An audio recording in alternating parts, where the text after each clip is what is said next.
नमस्कार माझ्या शेतकरी मित्रांनो, स्वागत आहे तुमचे या यूट्यूब चॅनलमध्ये। तर मित्रांनो, आपण आज बघणार आहोत महाराष्ट्र राज्यातील कृषी उत्पन्न बाजार समिती मुंबई बाजार समितीचा कांदा बाजार भाव।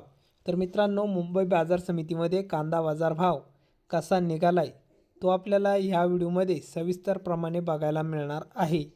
चला तर बघूया आजचा कृषी उत्पन्न बाजार समिती मुंबईचा रिअल कांदा बाजार भाव। तर बाजार समिती आहे मुंबई, कांदा आहे लाल। तर लाल कांद्याला मुंबई बाजार समितीमध्ये आज आवक आलेली आहे 11,161 क्विंटलची। तर मित्रांनो, मुंबई वाशी मार्केटमध्ये आवक चांगल्या प्रमाणात बघायला मिळत आहे। 11,161 क्विंटलची आवक आहे। तर मित्रांनो, कमीत कमी दर मुंबई वाशी मार्केटमध्ये आज 1,300 रुपये प्रति क्विंटल कांदा विकला। तर सर्वसाधारण दर आहे मीडियम कांद्याला, म्हणजेच मित्रांनो सरासरी बाजारभाव मुंबईमध्ये आज 2,150 रुपये क्विंटल कांदा विकला। तर जास्तीत जास्त दर आहे 3,000 रुपये प्रति क्विंटल इतका। तर मित्रांनो, ही मुंबईमध्ये चांगली मोठी वाढ बघायला मिळत आहे। तर हे होते मुंबईचे आजचे कांदा बाजार भाव।